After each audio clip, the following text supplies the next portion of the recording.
I was really surprised by the breadth and depth of Bitcoin kind of community building and software development that I saw. I am probably more knowledgeable about that space than most people. And I was just totally blown away. I mean, I did a workshop for NGOs and Bitcoin. There were about 35, 40 people in the room, and we were going around just introducing ourselves. And I mean, more than half of the attendees were Bitcoin or Lightning developers from Lagos, Wow. city in Nigeria. So, I mean, I don't know how many Bitcoin Lightning developers there are in West Africa, but it is certainly growing, and that's really neat because they're all going to build tools. They're all going to contribute to Bitcoin Core. They're all going to make wallets. They're all going to really start to bring their perspective into the mix, which is very, very important. I think what Jack Dorsey said a couple of years ago in an interview was about why he started B Trust, the charity that he and Jay Z created to support Bitcoin development in the developing world. Was that if Bitcoin's going to be money for the whole world, it has to be made by the whole world, and I think that makes a lot of sense. So I think you're starting to see that. Kala, QALA, is one of the big movers in that space. Their fellowship program that Ahrefs was very happy to support. They're now on their, I think, second cohort. I think 100% of their first cohort got jobs in the Bitcoin industry, which is amazing. So they train programmers to program Bitcoin, and then they help them get a job. So that's what the Kala Fellowship is. So if you're a programmer in Africa and you want to learn about Bitcoin and get a job in the Bitcoin space, you apply to that fellowship. It seems incredible. So there's a whole bunch of other fellowships that are like it, and there are a lot of mentors in that space, and that is just growing quickly. So I think you're going to see just a huge rise in number of people who are building there, which is just jaw dropping. You meet a lot of people who just in the most unlikely of places have created Bitcoin communities or businesses. I met a kid.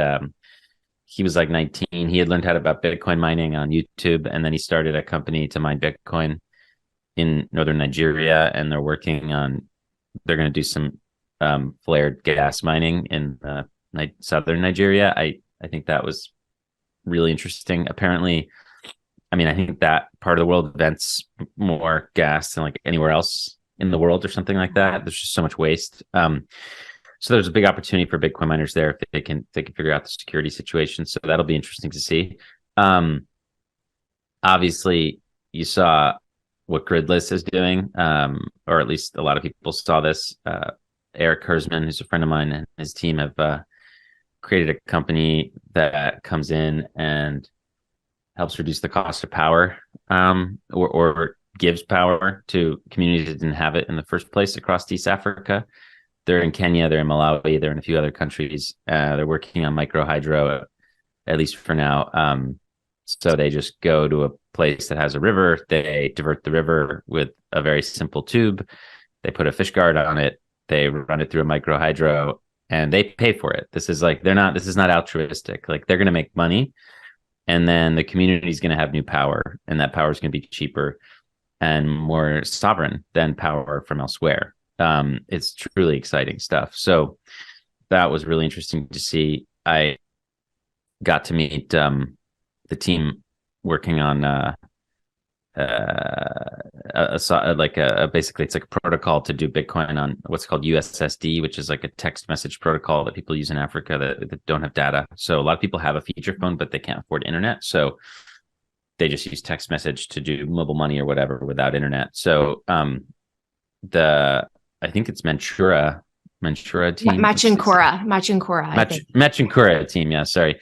The Machinkura team has an app that allows you just to you could have like a candy bar phone or a phone without internet. You just text a number and then it spits back to you some options, and you can access your bit. Obviously, it's custodial, but it's it's an important way to get people involved. So seeing that start to grow from somebody's basically personal project into what's going to be a company, very interesting. And then I also saw the big announcement that Bernard Para and Jack Mallers had about basically like integrating different fiats together via the Lightning Network, which is I think going to be huge. Basically, I mean, I think it's tricky for an American to like deposit value with someone who uses M-Pesa in Kenya, which is M-Pesa is like the dominant mobile money they use in Kenya. Everybody has an M-Pesa account.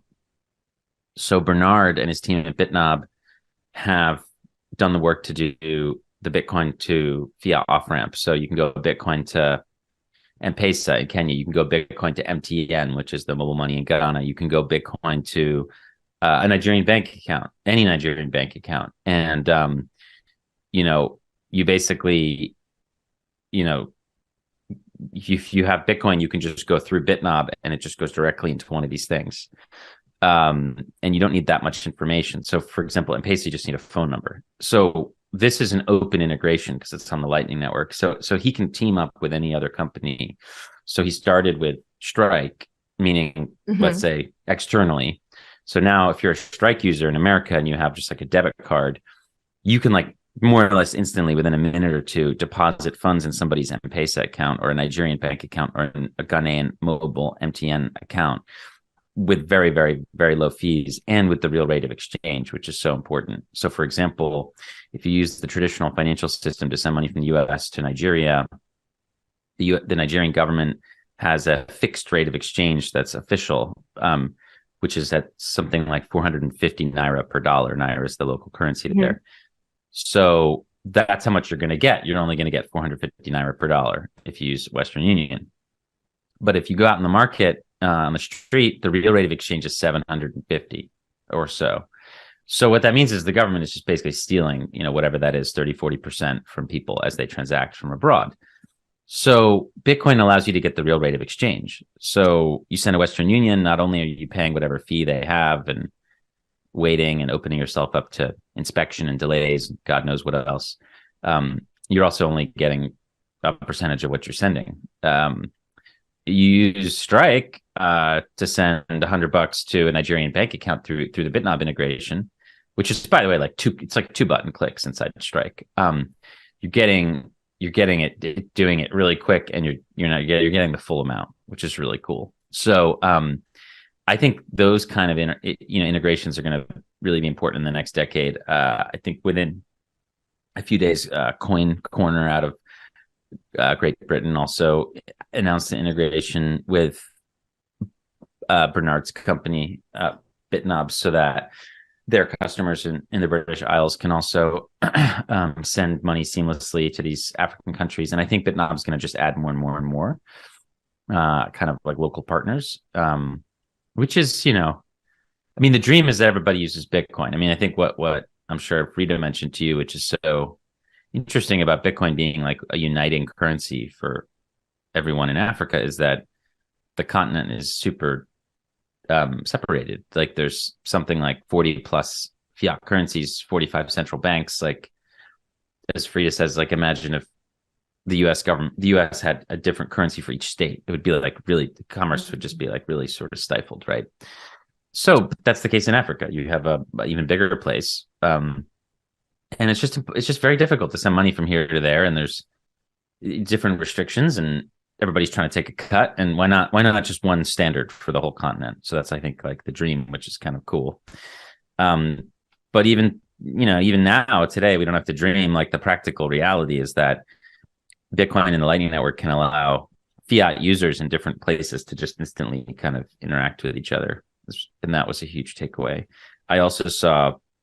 I just met Bitcoiners from countries that most Americans don't even know exist. It was really, really interesting. I met